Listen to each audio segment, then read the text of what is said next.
요한계시록 6장 전체의 말씀이 되겠습니다. 이제 인심판과 관련된 내용인데 쉽지 않은 내용이라 한번 잘 상세하게 한번 풀어보려고 합니다. 시간이 좀 갈 것 같아서 그래서 찬송가도 1절과 4절만 불렀습니다. 저와 여러분이 한 절씩 교독하겠습니다. 내가 봄에 어린 양이 7인 중에 하나를 떼시는데 그때에 내가 들으니 네 생물 중에 하나가 우레소리같이 말하되 오라 하기로. 이에 내가 보니 흰 말이 있는데 그 탄자가 활을 가졌고 면류관을 받고 나아가서 이기고 또 이기려고 하더라. 둘째 인을 떼실 때에 내가 들으니 둘째 생물이 말하되 오라 하니 이에 다른 붉은 말이 나오더라. 그 탄자가 허락을 받아 땅에서 화평을 제하여 버리며 서로 죽이게 하고 또 큰 칼을 받았더라. 셋째 인을 떼실 때에 내가 들으니 셋째 생물이 말하되 오라 하기로. 내가 보니 검은 말이 나오는데 그 탄자가 손에 저울을 가졌더라. 내가 네 생물 사이에서 나는 듯한 음성을 들으니 이르되 한 데나리온에 밀 한 되요 한 데나리온에 보리 석 되로다. 또 감람류와 포도주는 해치지 말라 하더라. 넷째 인을 떼실 때에 내가 넷째 생물의 음성을 들으니 말하되 오라 하기로. 내가 봄에 청황색 말이 나오는데 그 탄자의 이름은 사망이니 음부가 그 뒤를 따르더라. 그들이 땅 4분의 1의 권세를 얻어 검과 흉년과 사망과 땅의 짐승들로서 죽이더라. 다섯째 인을 떼실 때에 내가 보니 하나님의 말씀과 그들이 가진 증거로 말미암아 죽임을 당한 영혼들이 제단 아래 있어 큰 소리로 불러 이르되 거룩하고 참되신 대주제여, 땅에 거하는 자들을 심판하여 우리 피를 갚아주지 아니하시기를 어느 때까지 하시려 하나이까 하니, 각각 그들에게 흰 두루마기를 주시며 이르시되 아직 잠시 동안 쉬되 그들의 동무종들과 형제들도 자기처럼 죽임을 당하여 그 수가 차기까지 하라 하시더라.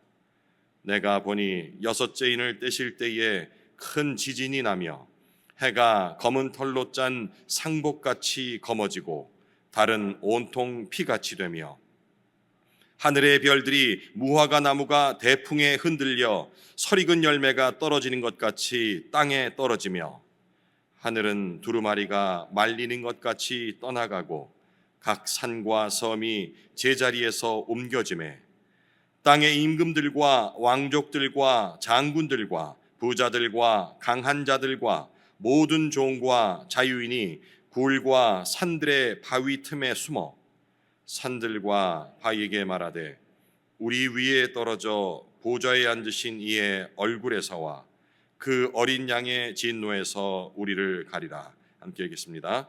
그들의 진노의 큰 날이 이르렀으니 누가 능히 서리요 하더라. 읽기만 해도 심란합니다. 그죠? 이미지들을 상상을 해보면 세상이 끝나는 그런 모습들을 상상하고 싶지는 않지만 이런 말씀들을 읽을 적에 자연스럽게 상상이 갑니다. 어떤 사람은 핵전쟁을, 또 어떤 사람은 이 환경, 지구 환경의 붕괴를, 또 어떤 사람은 문명의 그런 몰락, 사람 성향에 따라 다 떠올리는 모습이 다르겠습니다만은 요한계시록 6장은 우리에게 이보다 더 어느 것보다 더 깊은 진리를 보여줍니다. 단순한 그런 파멸이 아니라 하나님의 손에서 열리는 그런 심판의 시간을 얘기하고 있는 것이죠. 어린 양이 인을 떼신다는 이 장면은 단순히 그렇게 상징적인 그런 표현은 아닌 것 같습니다. 이는 역사를 통치하시고 인류의 운명을 인도하시는 하나님의 계획이 본격적으로 실행되는 그냥 상징적인 의미가 아니고요. 그런 실제적인 선언이라고 볼 수 있겠습니다. 그 이는 닫혀 있던 하나님의 비밀을 풀어주는 역할을 하죠. 인을 떼는 순간부터 우리는 하나님의 공의, 그리고 인내, 구원, 그리고 심판의 역사까지 목도하게 되는 겁니다. 다시 읽지는 않겠습니다. 1절과 2절은 정복과 관련된 내용, 누가 이기는가에 대한 내용이 기록되어 있습니다. 첫 번째 인이 열릴 때 등장하는 이 말 탄 자는 아주 상징적인 인물이죠. 흰 말을 타고 있고 또 활을 지녔으며 게다가 면류관까지 입고 정복을 거듭해 나간다라고 이렇게 기록이 되어 있습니다. 고대 사회에서 흰 말은 요한계시록 강해를 들으신 분들은 기억이 나시겠지만 승리의 상징이라고 합니다. 흰 말은 승리의 상징이었고 활은 짐작하시다시피 정복과 그리고 전쟁의 도구로 사용되는 것 아니겠습니까? 그리고 면류관은 바로 권위, 권세의 상징이라 할 수 있습니다. 그래서 제가 어렸을 적에 들었던 이 강해 중에서 이 부분을 그리스도의 복음 전파의 장면으로 설명하신 분도 계셨어요. 근데 지금은 이제 그렇게 설명하신 분은 없습니다. 이것은 앞뒤 문맥상 이 이는 파괴적 그런 정복자를 얘기를 하는 건데요. 이 이후에 나오는 붉은 말, 검은 말, 그리고 청황색 말과 함께 심판의 시리즈를 구성한다라고 이해를 하시면 되겠습니다. 이 말탄 자는 이기고 또 이기려는 그런 욕망 가운데 움직이는 느낌이 들죠. 단순한 승리를 넘어서 집착적인 그런 정복 또 충동을 나타내는데 현대 문맥으로 좀 해석을 해보자 한다면 이 정복이라는 것이 꼭 예전같이 활과 창, 방패 이런 것들로 이루어지는 것이 아니지 않습니까? 오늘날의 정복은 우리 생각, 이념의 지배 혹은 성공을 부추기는 그런 성공주의 또 내 개인이 자아를 실현해야 한다 해서 자기 실현의 극대화 그리고 가장 우리가 경멸하는 남들을 짓밟고 올라서려는 이런 자아 확장으로 나타난다 할 수 있습니다. 이렇게 적용을 해야지 요한계시록의 이 내용들이 우리가 총칼, 총으로, 그리고 탱크로 이렇게 싸우는 그 전쟁보다 훨씬 깊은 의미를 깨달을 수가 있는 것이죠. 이 말탈자는 세상 가운데 깊이 작동하는 그런 죄의 원리를 얘기하는 것 같습니다.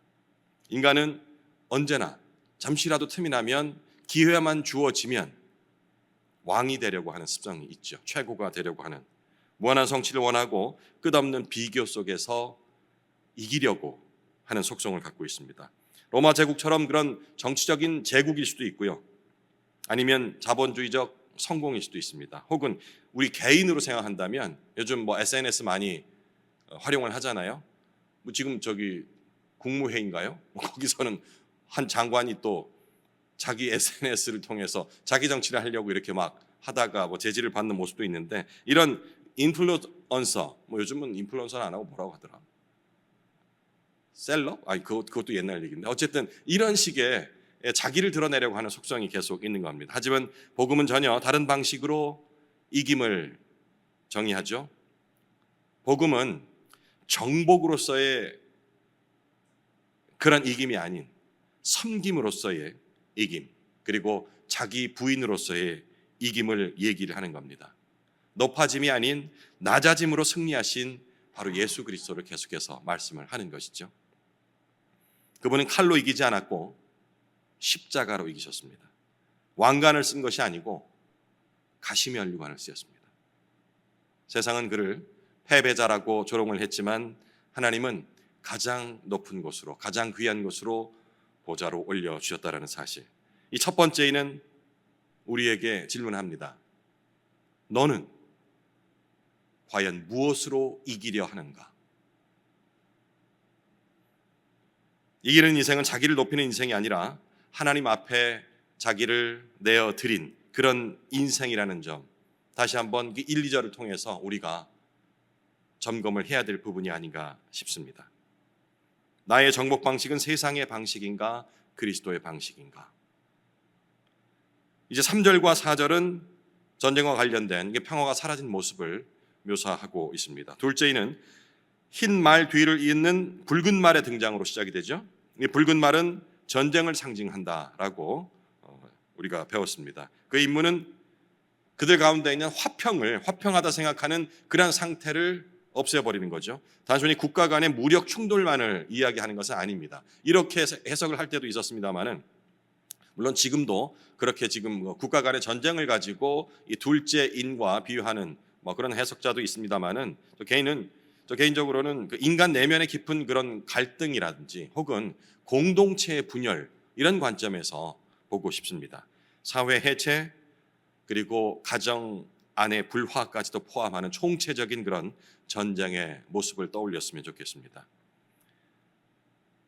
소셜 네트워크를 통해서 정치적 극단주의를 통해서 가짜 뉴스 또 혐오 발언들을 통해서 이러한 모습들이 드러나고 있다라고 저는 느껴요. 예수님 마태복음 24장에서 민족이 민족을 또 나라가 나라를 대적하여 일어나겠다라고 분명히 경고하셨습니다. 이는 단순한 예언이 아니고 우리 내에 있는 그런 죄성이 만들어내는 어찌 보면 당연한 결과라고 할 수가 있겠죠. 죄는 하나님의 형상으로 창조된 이웃을, 목사님 자주 하시는 말씀, 경쟁자로, 이웃을 대적해야 하는 경쟁자로 자꾸 생각하게 만듭니다. 위협자로도 생각하고요.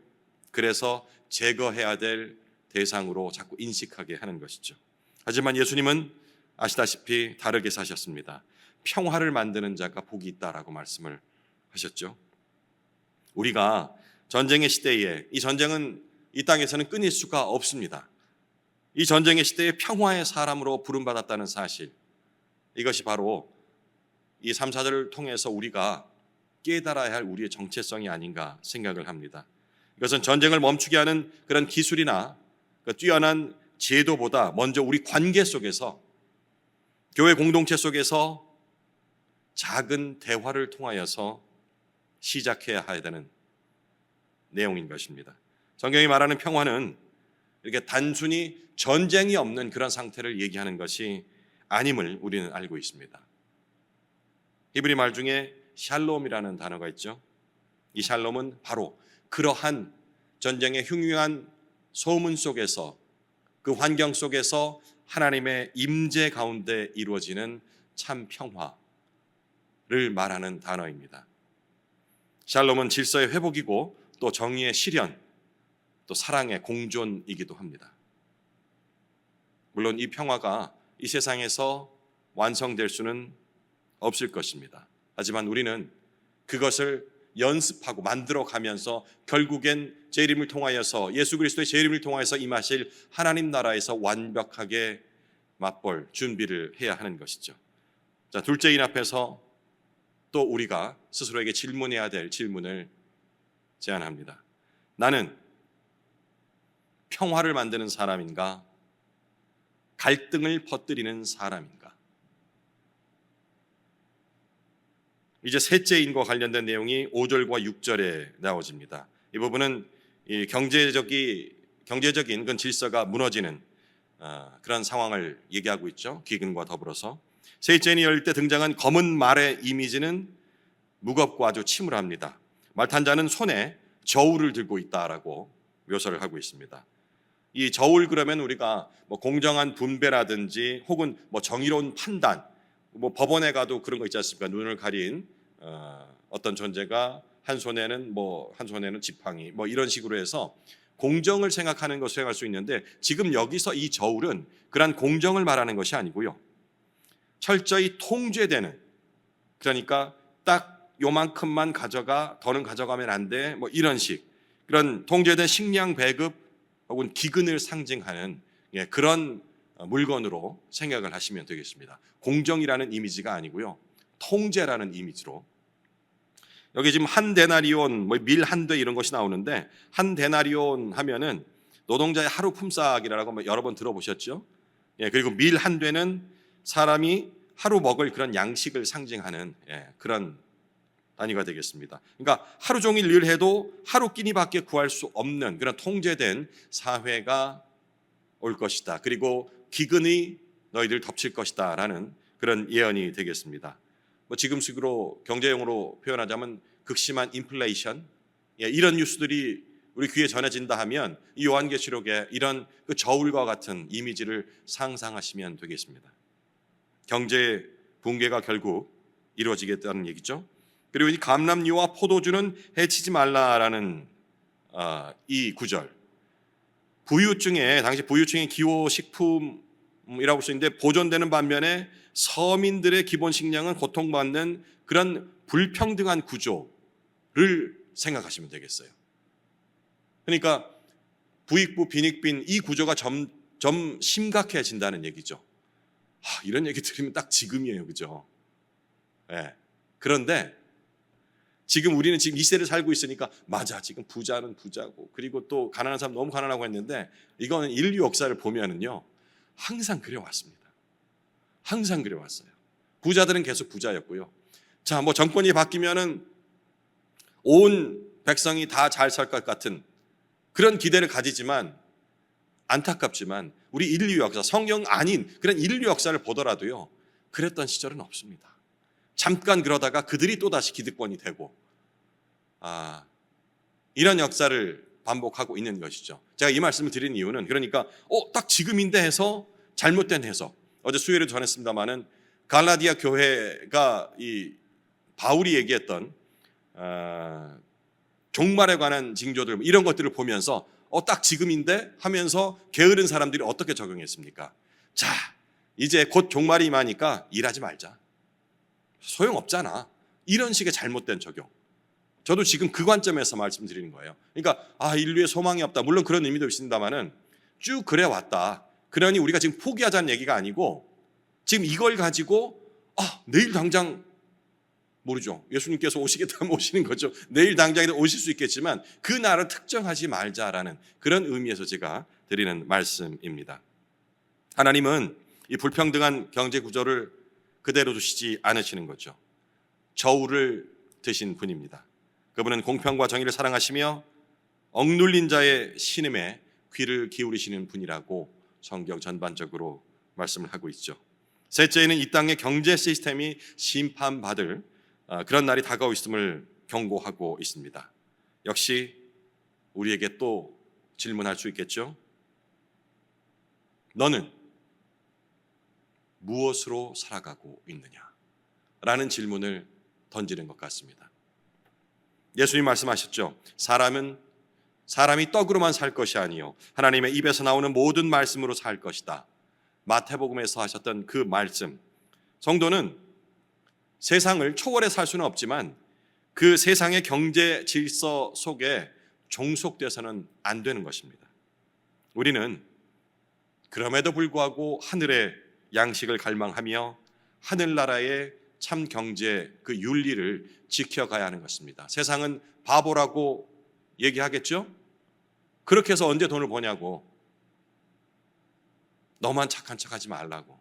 하지만 그런 소리에 동요돼서는 안 됩니다. 그런 말에 현혹이 돼서 적당히 타협하게 되면 이 셋째인이 봉화의 전 인이 해제되는 순간 우리가 어떤 위치에서 책망을 받을지 모른다는 것입니다. 하나님 나라의 경제 윤리는 더 많이가 아니라 더 깊이입니다. 그리고 소유가 아니고 나눔이고요.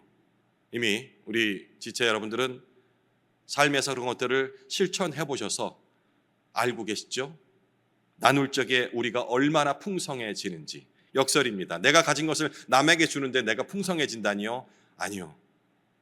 복음 안에서는 그것이 가능해지는 겁니다. 효율성을 따지지 말고요.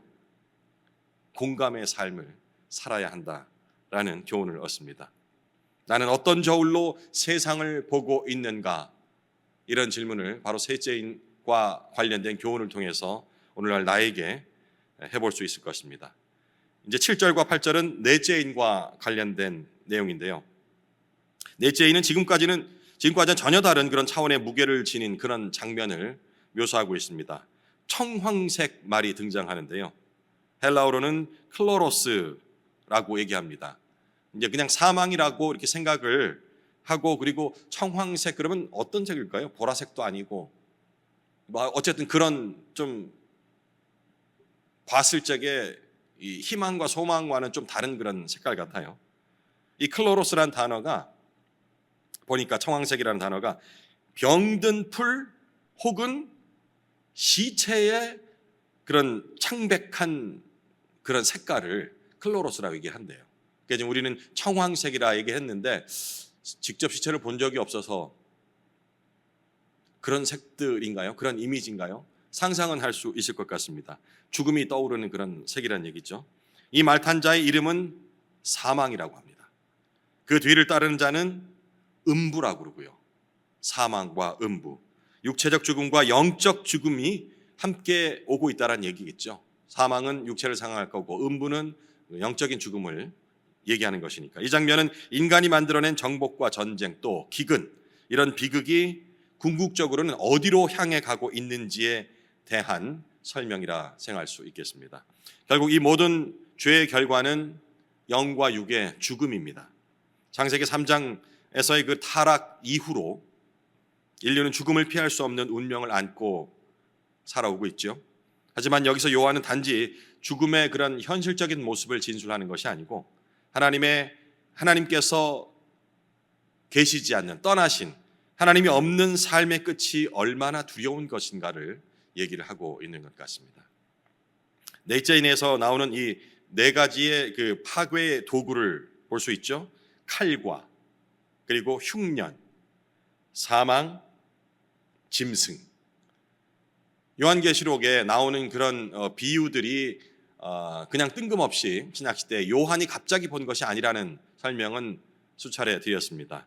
에스겔 14장 21절에 언급된 그 내용과 같은 내용입니다. 바로 이 네 가지 파괴의 도구, 칼, 흉년, 사망과 짐승은 하나님께서 예루살렘을 치실 때 똑같이 사용했던 그때 장면 한번 생각해 보십시오. 칼, 흉년, 사망, 짐승. 똑같은 도구로 예루살렘을 심판하셨거든요. 즉 이 넷째 이는 구약의 예언적 심판이 종말의 차원에서 다시 한번 성취되는, 완벽하게 성취되는 그런 장면이라고 이해를 하시면 되겠습니다.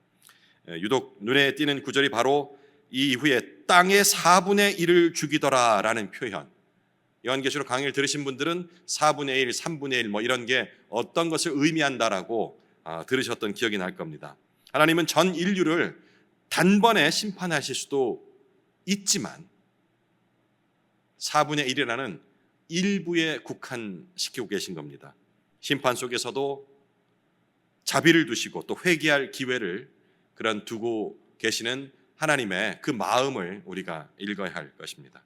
넷째는 우리에게 또 이런 질문을 던지죠. 결국엔 죽음으로 이어집니다. 당신은 죽음을 어떻게 준비하고 있는가?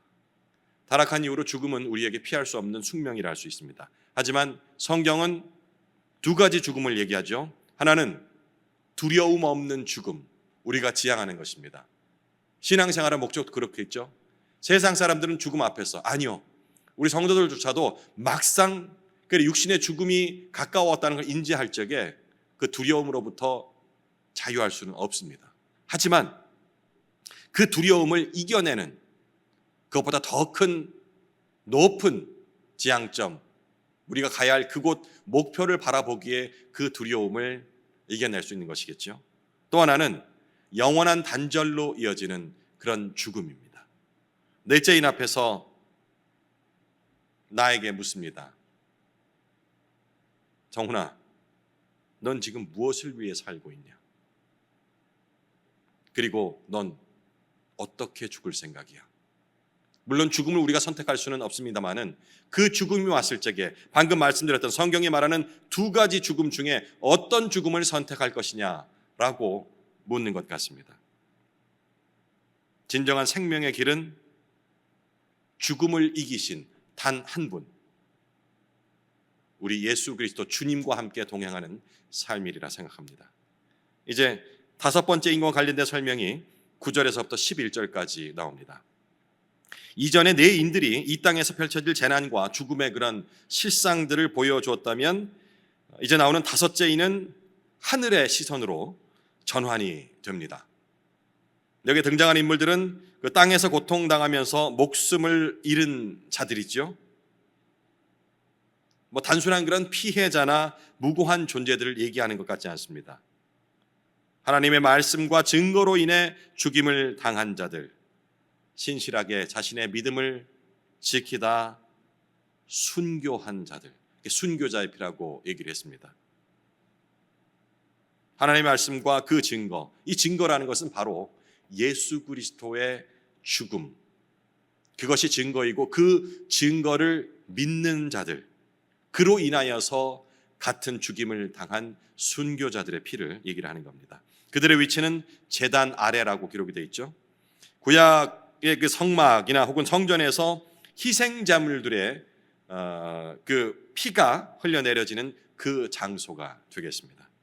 지금 이들은 산 제물이 되어서 제단 아래에서 하나님의 공의를 호소하고 있는 것입니다. 어떻게 기도합니까? 정말 애타게 강렬하게 호소하고 있습니다. 10절에 읽겠습니다.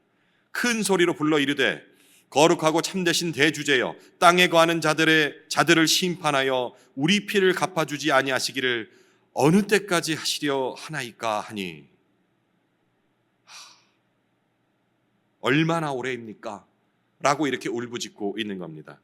이 질문은 어제도 말씀드렸습니다마는 그들을 보복하여 주십시오. 우리에게 했던 것과 똑같이 아니 그 배로 보복하여 주십시오 라는 그런 외침이 아니고 정의가 회복되어 지기를 갈망하는 그런 호소가 되겠습니다. 탄식이고요. 이들은 하나님의 거룩하심과 참되심을 믿기에 왜 여전히 불의한 자들이 심판당하지 않고 있는지, 왜 악이 승리하는 것처럼 보이고 있는지 묻고 있는 겁니다. 하나님의 응답은 아주 놀랍고도 깊은 뜻이 담겨 있습니다.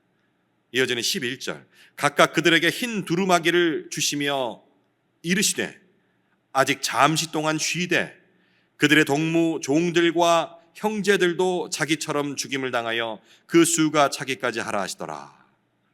아직 잠시 동안 쉬라고 말씀하시죠. 그리고 그 수가 차기까지 기다리라고 하십니다. 이것은 하나님께서 단지 심판을 지연시키려는 것이 아니라 구원의 역사 속에서 그 모든 것을 질서 있게 이끌어 가시려고 하고 계신다는 것을 의미하는 것입니다. 흰 두루마기는 성경의 사주, 의와 승리 또 천상의 위로를 상징하는 그런 물건으로 상징이 되는데요. 이들은 세상의 눈에서는 역시 패배자들로 보입니다. 하나님 보좌 앞에서는 하지만 의인으로 승리자로 인정을 받는다라는 그런 묘사로 생각하시면 되겠습니다. 잠시 동안 쉬라는 이 말씀, 이걸 가지고 잠시가 얼마일까, 7년일까, 몇 년일까, 아니면 이런 식으로 해석하고 있는데 의견들이 참 분분하기 때문에 저는 특별히 이 부분에 대해서 잠시가 얼마를 의미하는지 따로 해석은 하진 않겠습니다. 하지만 고난 중에도 이 안식을 주시는 하나님의 위로를 얘기하는 것임은 분명하리라 생각됩니다. 이제 여섯째 인이 12절에서 17절까지 이렇게 묘사가 되고 있습니다. 여섯째 인이 떼어지는 순간 세상은 그 근본이 흔들리죠. 창조 질서 전체가 해체된다는 묘사가 나옵니다. 땅들이 섬들이 막 옮겨지고 한다니까 그냥 생각만 하더라도 이 지금 우리 살고 있는 이 땅 자체가 지각 변동이 있다라는 생각을 할 수가 있겠죠.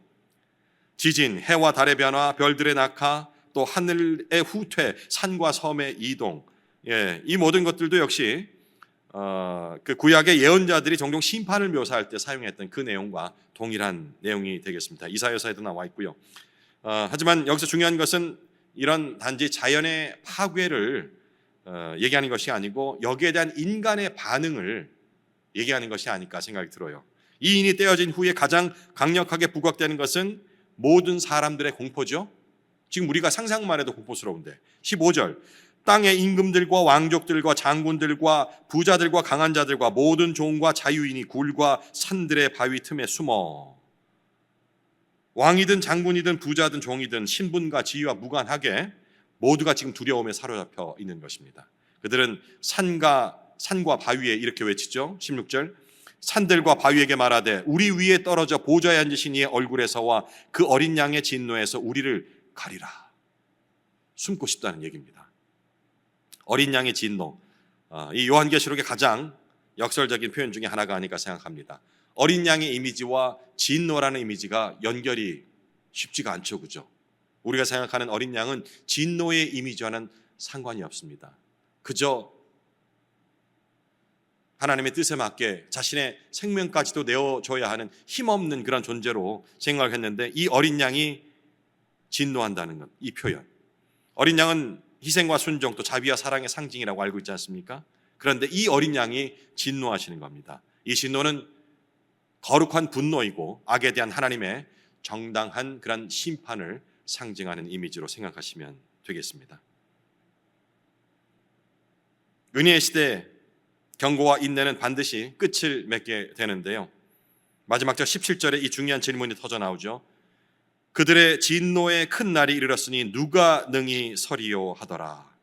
이 장 전체의 핵심 내용입니다. 모든 권세, 모든 지식, 모든 부가 무너지는 그 날, 예수 그리스도께서 재림하시는 그 심판의 날, 누가 그 앞에 이 재림의 날에 설 수 있는지 우리는 잘 알고 있습니다. 바로 예수 그리스도이시죠. 공포의 질문이 아니고 우리에게는 그런 복음의 질문이 되겠습니다. 이 질문에 대한 유일한 답이 바로 내일 본문인 7장에 나옵니다. 하나님의 인맞은 자들, 어린 양의 피에 옷을 씻은 자들만이 설 수 있다는 내용이 바로 내일 본문에 나오는 것이죠. 여섯째, 이는 우리를 두려움 속으로 몰아넣기 위한 것이 아님을 절대 잊지 말아야 합니다. 그것은 오히려 그런 상황들을 보여주면서 우리를 구원의 자리로 인도하기 위한 하나님의, 이런 표현이 적당할까요? 자비로운 경고. 경고를 자비롭다고 해석하는 것이 좀 무리가 있어 보입니다만은 어쨌든 그 느낌 아시겠죠? 경고를 하시지만 그 경고로 인하여서 그 있을 일들이 너희에게 임하기를 원치 않노라. 그러니 나라의 초대에 응하여라 라는 그런 자비로운 경고. 주님의 진노가 임하기 전에 우리는 주님의 은혜 아래, 불과 땅속이 아닌 주님의 은혜 아래로 피해야 합니다. 그날은 믿는 우리라도 피할 수가 없습니다. 누구에게나 다가오지만 누구나 피할 수 있는 그런 날은 아니라는 사실입니다. 주님의 진노의 날이 다가오고 있음을 잊지 말아야 합니다. 하지만 더 먼저 다가오는 것은 바로 그분의 은혜임 또한 우리에게 소망을 주는 내용이라 생각됩니다.